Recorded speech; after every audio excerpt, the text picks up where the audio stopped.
Here we go again, Florida. Guess what? 70-year-old woman arrested, voter fraud. This is Governor Ron DeSantis' election fraud task force. Some made up baloney that he created. Put up the picture full mask. Let me explain what happened to Miss Marsha Ervin, 69 years of age, Tallahassee.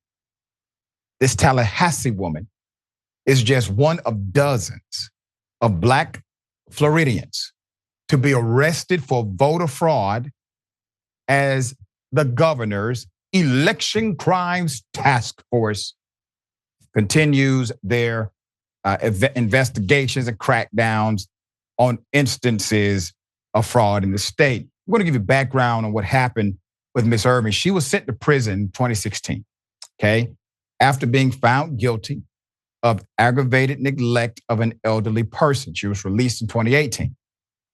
Upon her release, now she spent her time, all right? She did a bid. Upon her release, officials at the prison never issued her any information on whether or not she could vote. However, she went on to successfully register to vote in 2020. No issue. She was allowed to do so. The government provided access for this.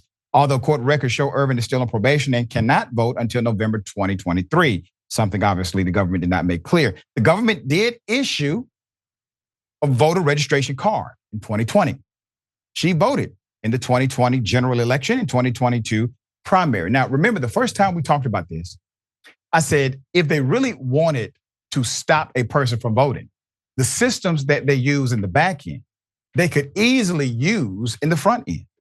Because the same systems that will check to see if you are registered and on parole or probation, those systems are able to be applied in the front end rather than in the back end after you've received your voter registration card, after you have successfully been able to vote, and after the conclusion of an election.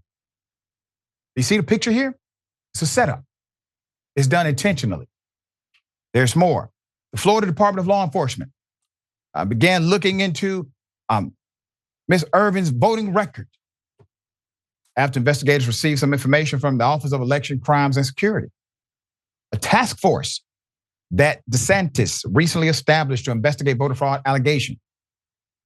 Ervin's attorney, Akbar, insisted that she thought she was able to vote after she was released in 2018 due to news reports announcing that the voting rights of hundreds of thousands of felons would be restored. And that is accurate as far as the news report that was said. It leaves out context, but the report did happen. Months later, DeSantis signed a bill the Florida legislature passed to withhold voter eligibility for hundreds of thousands of felons until they met their past legal financial obligations. So now you have nuance. Why? Because that's the way the governor wanted it. Creates confusion. Confusion and controversy ensued as a result of that. Many voters could not determine their own eligibility. And when you try to determine it, you get the runaround. And the Florida Rights Restoration Coalition filed a federal lawsuit due to the conflicting statutes. So you have one saying you got your rights restored, then you got another one saying, hey, but you owe some money. If you owe some money and you're still on probation and you're paying a fine or a fee because of that probation, you technically owe money. So while it's a yes, for you it's a no. But nobody's going to tell you that because they're not mandated to do so. And truthfully, most government workers don't know. There's more background on the arrest. Miss Marsha Ervin, okay, damn near 70 years of age, was sleeping in her home on September 29th when Tallahassee police knocked on the door at 2 a.m. 2 a.m. She let them in, wondering what could be the reason for their visit. And they told her they had a warrant for her arrest.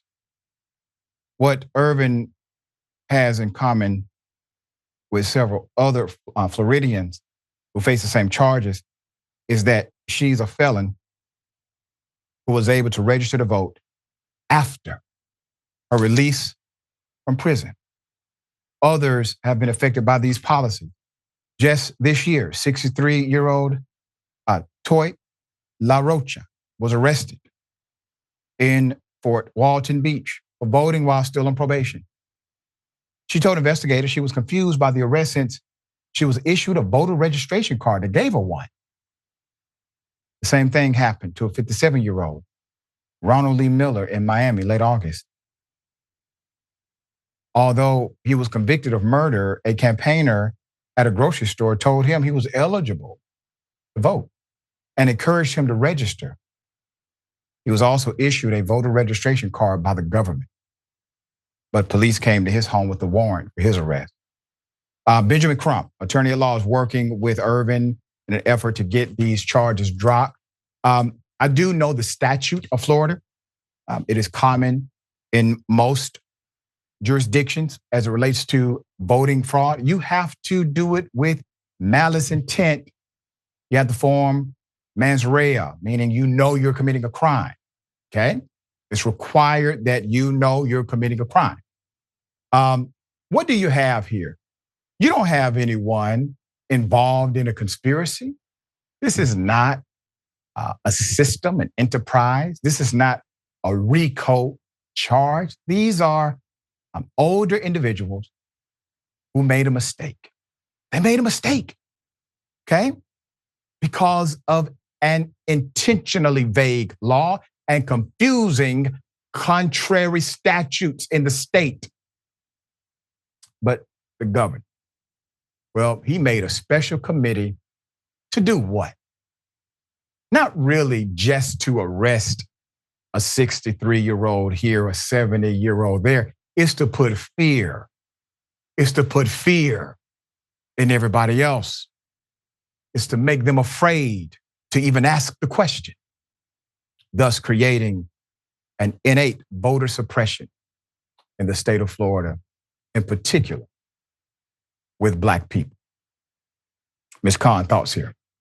Yeah, voter fraud is a real thing that happens on occasion, but this ain't it. And they know that. It's always frustrating whenever a real thing is used as like a boogeyman or as a political talking point because it dilutes the actual message. It diminishes the actual significance of the thing when it does happen. And it's irresponsible when politicians use it for political purposes that are anything besides trying to actually prevent the thing from happening in the future. And punishing a behavior after it's happened is different from taking preventative measures against it from happening in the first place. And I'm not saying not to punish wrongdoing once it is discovered, but punishing people who were trying to do the right thing seems like the wrong way to go about addressing voter fraud, especially when those people weren't at fault. The state and the district are supposed to be managing these processes. They know that.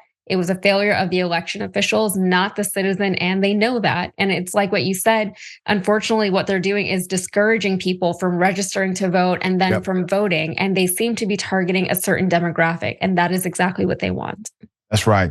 It is insane that the government can give you a card, a voting card, allow you to vote, accept the vote, cast it, and then come back and arrest you for voting.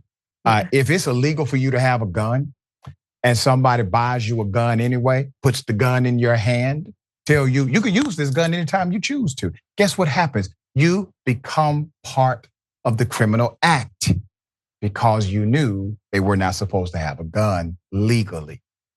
For some reason, that logic doesn't apply here in Florida.